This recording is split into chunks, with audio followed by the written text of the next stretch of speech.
When I look back at my own life, I realize that the greatest lessons did not come from books, teachers, or even from peaceful meditation halls. They came in moments when I felt completely lost, when everything seemed to collapse around me. I remember a time when I thought I was doing everything right, following the path I had imagined for myself. Yet suddenly, life shifted. My work disappeared, a close friend drifted away, and I found myself standing alone with questions I did not know how to answer. At first I fought against it. I asked, why me? Why now? I wanted comfort, not pain. But the more I resisted, the heavier everything became. One morning, while sitting quietly and watching the sun rise, I noticed something small but powerful, the way the light slowly touched the dark corners of the room. It didn't fight the darkness, it simply revealed it. In that silence, I began to understand that perhaps these challenges were not punishments. They were showing me parts of myself I had ignored. They were teachers, disguised in difficulty, waiting for me to pay attention. It was not an easy realization. My heart still resisted. But the more I sat with my struggles, the more I noticed that each one carried a lesson I would never have learned otherwise.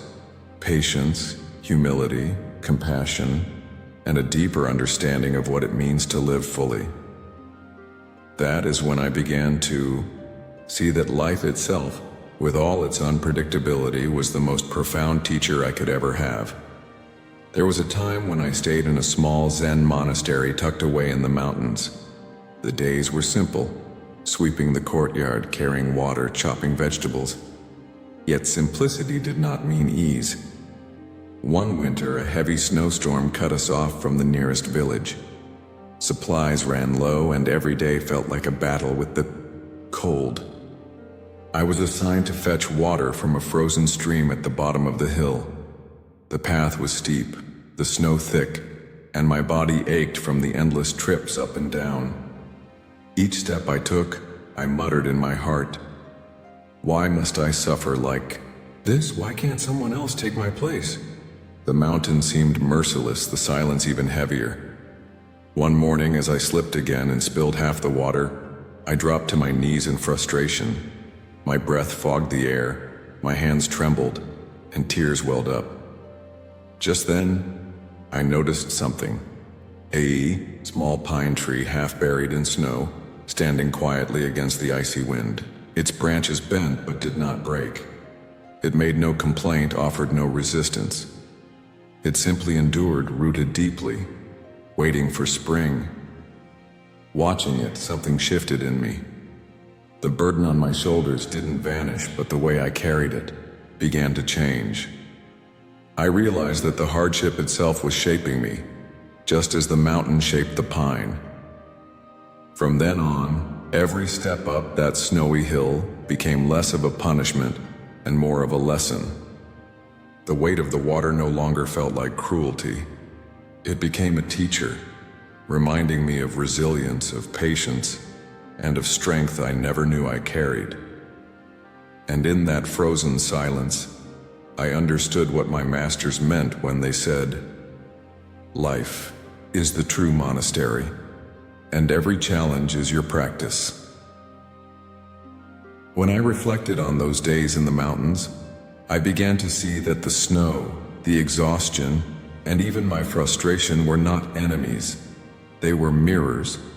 They showed me how quickly my mind wanted comfort, how easily I fell into anger, and how fragile my patience truly was. Without those challenges, I might have continued to believe that I was calm, disciplined, and wise. But it was only when life pressed against me that the truth of my heart was revealed. In Buddhism, this is the essence of practice, not escaping difficulties, but meeting them fully without running away. The Buddha taught that suffering, or dukkha, is not a mistake in existence, it is a doorway. Through suffering, we learn impermanence. The storm passes, the snow melts, and nothing stays the same. Through struggle, we learn compassion. When I know the weight of my own burden, I can feel the burden of others more deeply. Through hardship, we learn mindfulness. Every step on that icy path demanded my full attention, and in that attention, I discovered presence. This is why the Zen masters say, obstacles do not block the path, they are the path. Each hardship is a hidden invitation to grow, to soften, to wake up. Life does not test us to break us. It teaches us to see who we really are when the surface is stripped away. And if we can embrace these lessons instead of resisting them, the very things we once cursed may become the greatest gifts of our journey.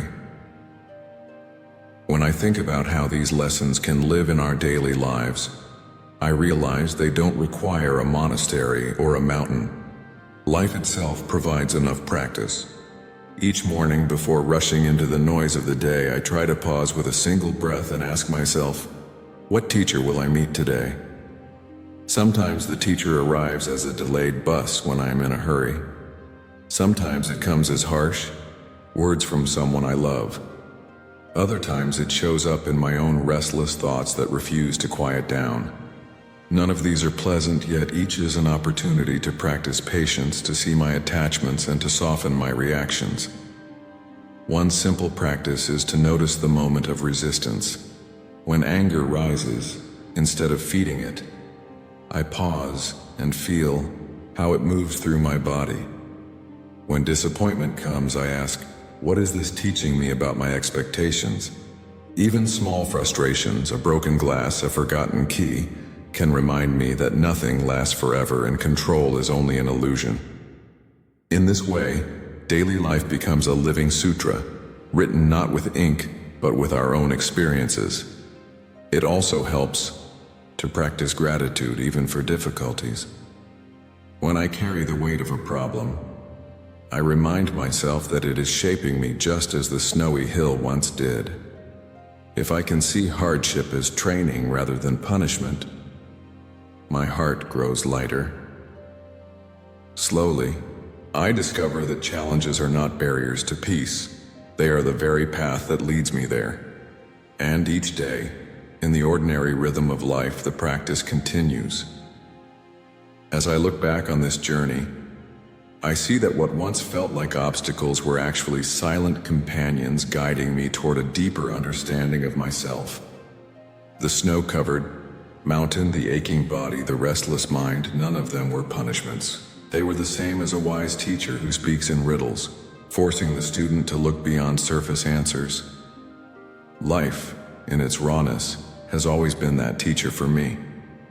It never arrives with gentle explanations, but with experiences that demand presence, courage, and humility. In truth, the world does not promise us comfort. Seasons will change, loved ones will come and go, and our plans will often crumble. Yet within each of these moments hides a chance to wake up. If I resist, I only suffer more. If I accept, I learn. And slowly, lesson by lesson, life shapes me into someone I never imagined I could be. Someone softer, more patient, and more awake. So when challenges arrive at your door, try to welcome them, even if only with a small bow of the heart. Ask, what are you here to teach me? You may not understand right away, but over time the meaning will reveal itself. The truth is simple. Every difficulty is a hidden seed of wisdom. If we nurture it with awareness, it blossoms into strength and compassion. As I share these reflections, I leave you with one question. In your own life, which challenge has been your greatest teacher? Perhaps the answer is already waiting inside you.